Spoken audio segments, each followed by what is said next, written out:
नमस्कार मित्रांनो, धनंजय मुंडे हे नाव सर्वात जास्त चर्चेत येण्याचं खरं कारण काय आहे मित्रांनो, हे आपल्या सर्वांना सांगण्याची अजिबात आवश्यकता नाही.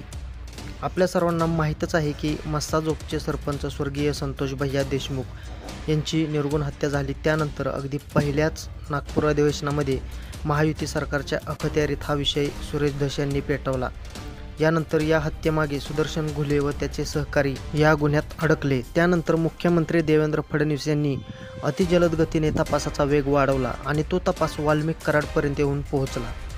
मित्रांनो, तुम्हा सर्वांना माहीतच असेल, धनंजय मुंडे आणि वाल्मिक कराड यांच्या जिवलग मैत्रीचे फोटो हे सोशल मीडियावरती इतके व्हायरल झाले की सोशल मीडियावरती अक्षरशः पाऊस पडायला सुरुवात झाली आणि त्यानंतर हळूहळू सूत्रानुसार संशयाची सुई धनंजय मुंडे यांच्या उंबरठ्यावर जाऊन पोहोचली आणि महायुती सरकारला चाहूल लागली. नुकतीच शपथ घेऊन मंत्रिपदावर रूढ असलेला आपला सहकारी धनंजय मुंडे वादाच्या भोवऱ्यात सापडला आहे याची भीती मुख्यमंत्री देवेंद्र फडणवीस, उपमुख्यमंत्री आणि महायुती सरकारला लागली.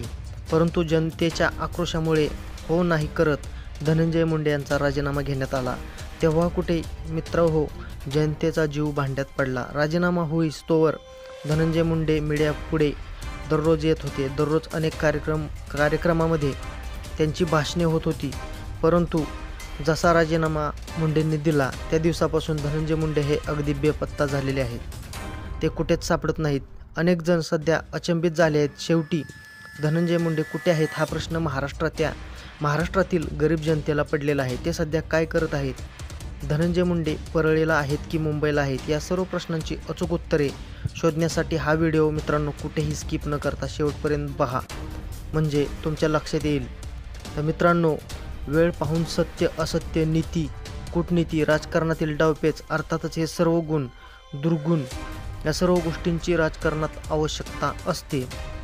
दिवसरात्र राजकारणाचा ध्यास असल्याने एक प्रकारे व्यसन जडल्यासारखे राजकीय व्यक्ती वागायला लागतात. अर्थात त्यांची प्रत्येक 5 वर्षांनी आपणच निवडून आलो पाहिजे असा ध्यास त्यांचा असतो.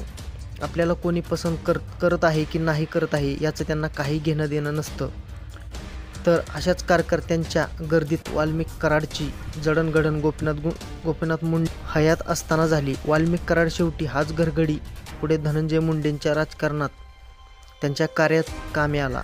जुनी मैत्री, नेता आणि कार्यकर्ता एवढेच फक्त संबंध कराडसोबत नव्हते, तर मुंडेंच्या अनेक पांढऱ्या कामाचा सहकारी तसेच साक्षीदार देखील एकमेव जो आहे तो म्हणजे वाल्मिक कराड. मित्रांनो, तुम्हाला प्रश्न पडला असेल, धनंजय मुंडे सध्या कुठे आहेत? धनंजय मुंडे सध्या आहेत ते आपल्या स्वतःच्या घरात. ते आजारी आहेत. शारीरिक आजारापेक्षा ते मानसिक आजाराने ग्रासलेले आहेत.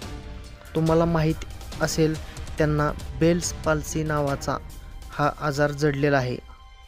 तो आजार त्यांच्या शरीरामध्ये तळ ठोकून बसलेला आहे आणि आता काही दिवसांपूर्वी मित्रांनो धक्कादायक बातमी आली आहे की त्यांना अर्धांगवायूचा झटका देखील आला होता. तर मित्रांनो, वाल्मिक कराडची मैत्री त्यांना अतिशय महागात पडलेली आहे. त्यात संतोष देशमुख हत्या प्रकरणात त्यांना सह आरोपी करण्याची मागणी जोर धरत आहे. तर समाजात फिरण्यासाठी या 2 त्यांना आड येत आहेत. एक म्हणजे वाल्मिक कराड आणि दुसरं म्हणजे करुणा मुंडे शर्मा. या दोन्हींनी धनंजय मुंडेंची पुरेपूर वाट लावलेली आहे. असो, आजच्या या व्हिडिओमध्ये मित्रांनो एवढं. तर जाता जाता एकच नम्र विनंती आहे, चॅनेलवरती जर नवीन असाल तर चॅनेलला सबस्क्राईब करा आणि व्हिडिओला लाईक करा.